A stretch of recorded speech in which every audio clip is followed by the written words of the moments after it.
Hello बच्चों, आज मैं आपके लिए नई पाठ योजना लेके आई हूँ। सबसे पहले यहाँ विद्यालय का नाम लिखना है, जिस विद्यालय में आप पढ़ा रहे हो। छात्रा अध्यापिका का नाम, जो भी आपका नाम हो। विषय, जिस विषय के बारे में आप पढ़ा रहे हो वो विषय, जिस विषय के बारे में आप पढ़ाने वाले हो। समय, जो भी समय हो। कालखंड, जो भी पीरियड हो। दिनांक, जिस दिन पढ़ा रहे हो। प्रकरण विशेषण के बारे में बताया जाएगा। सबसे पहले यहाँ सामान्य उद्देश्य क्रमशः दिया हुआ है। उसके बाद विशिष्ट उद्देश्य के बारे में बताएंगे, क्रमशः दिया हुआ है। शिक्षण सहायक सामग्री का उपयोग किया गया है। चार्ट डस्टर श्यामपट्ट चार्ट के माध्यम से बनाया गया है। आप चाहें तो अन्य विधि का भी उपयोग कर सकते हैं। विशिष्ट सामग्री में विशेषण का चार्ट तैयार किया गया है। विशेषण के भेद इस प्रकार से बताया हुआ है। फिर उसके बाद पूर्व ज्ञान के बारे में बताया गया है। फिर प्रस्तावना प्रश्न तैयार किया गया है।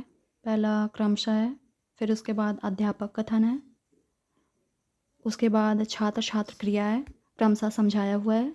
इस बात का ध्यान रखें कि 5 या 6 से ज़्यादा नहीं होने चाहिए।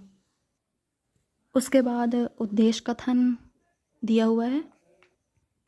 प्रथम अन्विति प्रस्तुतिकरण, पहला है क्रमशः, दूसरा है शिक्षण बिंदु, तीसरा है अध्यापिका कथन, चौथा है छात्र छात्र क्रिया, पांचवा है प्रयुक्त विधि, छठा है श्यामपट्ट पर कार्य। इस प्रकार से चार्ट को तैयार करना है। इसके बाद विशेषण की परिभाषा लिखी गई है। फिर विशेषण के प्रकार, फिर उसके बाद बोधात्मक प्रश्न है।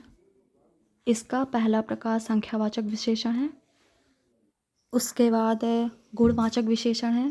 फिर परिमाणवाचक विशेषण है। उसके बाद परिमाणवाचक विशेषण के भेद दिए हैं। फिर सर्वनामिका विशेषण। इसके बाद मूल्यांकन के बारे में बताया गया है, इस प्रकार से दिया हुआ है।